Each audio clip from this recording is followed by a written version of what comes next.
नमस्कार, मी doctor Bharati Madve, Vedsparsh Ayurved cardiac hospital आणि पंचकर्म सेंटरची संचालिका. सध्या वातावरणात थोडासा गारवा निर्माण झालाय, पाऊस पडायला लागलेला आहे आणि शरीरात वातवृद्धी व्हायला सुरुवात झालेली आहे. त्रास अनेक रुग्णांना केला झालेला आहे. आता बघा, अनेक रुग्णांचा मला आता सध्या प्रश्न तोच असतो, मॅडम माझी नस दबली आहे, मग मी बरा होईल की नाही, काही उपचार आहे का, मला शस्त्रक्रियेशिवाय पर्यायच नाही. काहींचं आहे की पेन किलर घेतलं की थोडं बरं वाटतं, पण गोळी बंद केली की पुन्हा त्रास होतो. असा त्रास मला मरेपर्यंत सहन करावा लागेल का, याच्यावर काहीच उपाय नाही का, या सगळ्या प्रश्नांची उत्तरं देते. पण सगळ्यात आधी नस दबणं म्हणजे काय हे समजून घेऊया. काय आहे, आपल्या प्रत्येक मणक्यांमध्ये म्हणजे प्रत्येक मणक्याच्या प्रत्येक 2 हाडांमध्ये एक छोटीशी उशी, आपण ज्याला म्हणतो मौशिर उशी किंवा गादी, ज्याला डिस्क असं म्हणतात. आता डिस्कचं काम काय आहे, तर आपल्या शरीराला धक्के लागू नये, धक्क्यांपासून किंवा हाडांचं रक्षण करणं हे आहे. बघा, उदाहरणार्थ गाडी असते, आपण गाडी चालवतो, गाडीचे सस्पेन्शन जर चांगले असतील तर गाडी कितीही जोरात चालवली, रस्ता खराब असला तरी सुद्धा आपल्याला धक्के लागत नाही. अगदी सेम सस्पेन्शनचं काम ही 2 हाडांमध्ये किंवा 2 मणक्यांमध्ये ही जी गादी असते ती गादी करत असते. आता होतं असं की बघा, आपली जी काही मणके आहे, मणक्यांमधूनच अगदी मेंदूपासून तर पायांपर्यंत जेवढ्या ज्या काही नसा आहेत त्या सगळ्या नसांचा मार्ग गेलेला आहे. आता या नसांचं काम काय आहे, तर मेंदूंपासून संदेश घेऊन हातापायांपर्यंत जाणं आणि पुन्हा त्या हातापायांकडच्या संवेदना घेऊन पुन्हा मेंदूकडे येणं. आता होतं असं की समजा वय वाढलेलं असेल किंवा चुकीची बसण्याची पद्धत असेल, अतिरिक्त वजन उचलणं, गाडीचा वारंवार उपयोग किंवा अतिरेक किंवा खराब रस्ते असणे, हे सुद्धा एक कारण झालेलं आहे स्पॉन्डिलायसिसचं. आता ही जी कारण आहेत, या कारणामुळे काय होतं, ती गादी जी असते मणक्यांच्या मधली, ती गादी सरकते, तिच्यावर दाब निर्माण होतो. आता ह्याच्यामुळे म्हणा किंवा मग काही काही रुग्णांमध्ये मलबद्धता असेल, वातळ पदार्थांचं वृक्ष असेल, थंड असेल, अशा पदार्थांचं अतिरिक्त सेवनामुळे सतत मलबद्धता म्हणजे सतत पोट साफ न होणं, त्यामुळे शरीरात वातवृद्धी आणि वातवृद्धीमुळे त्या मणक्यांच्या मध्ये जी गादी असते ती गादी कोरडी पडते, त्यामुळे सुद्धा नसांवर दाब येतो. आता या नसा जर सतत दाब येत असेल त्याच्यावर, तर काय होतं, या नसांमध्ये सूज निर्माण होते, त्याच्यामध्ये जळजळ निर्माण होते आणि मग त्यांचं जे काम आहे ते व्यवस्थित करत नाही. मग अशा वेळी त्रास सुरू होतो. मग त्रास कोणता कोणता असतो, तर बघा, समजा काही रुग्णांची मानेची नस जर दबलेली असेल तर मग डोकेदुखी असेल, हाताला मुंग्या येणं, हात बधीर होणं, अगदी मानेपासून तर हातापर्यंत वेदना, अगदी झिंझिण्या येणं किंवा विजेचा शॉक बसल्यासारख्या वेदना निर्माण होतात.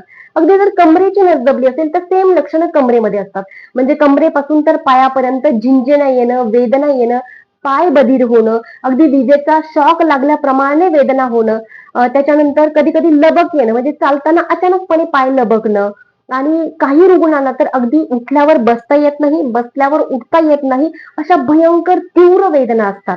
काही रुग्णांना पायांमध्ये जळजळ झाल्यासारखं सुद्धा जाणवतं. अशी अनेक लक्षणं रुग्णांमध्ये असतात. मग आता अशा वेळी काय करायचं असतं किंवा याला काही उपाययोजना आहे का? निश्चितच उपाययोजना आहे. पण सगळ्यात आधी महत्वाचं हे जाणून घ्या की फक्त कंबर दुखणं म्हणजे स्पॉन्डिलायसिस किंवा नस दबली असं नाही. तर कंबर दुखीचे वेगवेगळे कारण असतात, तर त्यापैकी नस दबणं हे सुद्धा एक आहे. तर बघा, MRI किंवा एक्सरे द्वारे ह्याचं योग्य ते निदान होतं. कधी कधी रुग्ण आल्यानंतर त्याची एक विशिष्ट अशा पद्धतीनं जर तपासणी केली तर कुठली नस दबलेली आहे हे तपासणीतच लक्षात येतं. पण 100% अचूक निदान MRI द्वारे आपण करू शकतो. म्हणजे किती दबली आहे, कोणती नस दबली आहे हे त्याच्यामध्ये निदान होतं. आता बघा, एकदा का निदान पक्क झालं की मग आपण चिकित्सेकडे वळतो. आता चिकित्सा करताना सुद्धा चतुसूत्री जी असते त्या चतुसूत्रीमुळे आराम मिळतो रुग्णाला.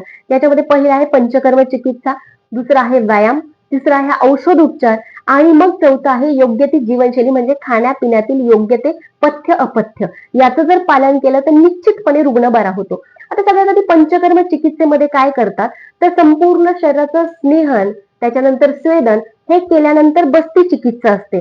आता बस्ती अभ्यंतर चिकित्सा म्हणजे आतड्यांमध्ये जी बस्ती दिली जाते त्याचा परिणाम लगेच मणक्यांवर किंवा आपल्या स्पायनल कॉर्डवर होत असतो. आता ह्याच्या व्यतिरिक्त बाहेरून सुद्धा म्हणजे जी नस दबलेली आहे त्या नसेचं, समजा कमरेची नस दबलेली आहे तर कटी बस्ती, मानेची नस दबली आहे तर मन्या बस्ती. मग ह्या बस्तीमध्ये लोकल स्थानी काही औषधींची पाळ केली जाते आणि काही औषधी सिद्ध तेलांचा त्या ठिकाणी तेल त्या ठिकाणी जिरवल्या जातं. आता ह्याच्याने नुसतं बाहेरून तेल लावून किंवा स्वेदन देऊन वाफ देऊन रुग्ण नीट होणार आहे का? तर निश्चितच नाही. अभ्यंतर आतून सुद्धा स्नेहपान झालं पाहिजे. मग याच्यासाठी बस्तीमध्ये काही स्नेह दिले जातात. त्याच्यानंतर विरेचनासारखी जे काही शोधन चिकित्सा आहे ही चिकित्सा सुद्धा केली जाते. अशी एक जवळजवळ साधारण 8 ते 10 दिवसाची जर पंचकर्म चिकित्सा केली तर निश्चितच रुग्णाला म्हणजे जवळजवळ एक 80 ते 90% फरक रुग्णाला इथेच जाणवायला सुरुवात होते.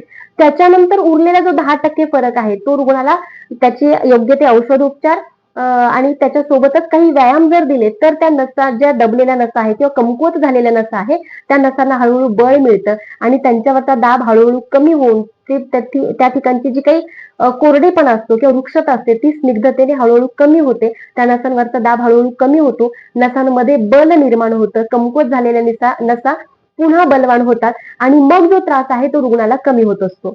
याचं उदाहरण आहे माझ्याकडे स्वतः अजून जवळजवळ 2014 पासून तर 2026 पर्यंत उपचार घेणारे रुग्ण आहे. याच्यामध्ये 2013-14 ला शस्त्रक्रिया सांगितलेले रुग्ण आजही ठणठणीत बरे आहे. अगदी 15-16 ला तर काही इतके कॉम्प्लिकेटेड रुग्ण होते की ज्यांना त्रास एवढा असह्य होता की नोकरीवरनं राजीनामा देण्याची वेळ आलेले रुग्ण आजही विना शस्त्रक्रिया ठणठणीत बरे आहे आणि त्यांना कोणताही त्रास नाही. म्हणून जाता जाता हेच सांगते, योग्य वेळी योग्य निदान, योग्य औषधोपचार, योग्य पंचकर्म चिकित्सा आणि पथ्यापथ्य यामुळे आपला आजार 100% नियंत्रणात आणता येतो. धन्यवाद.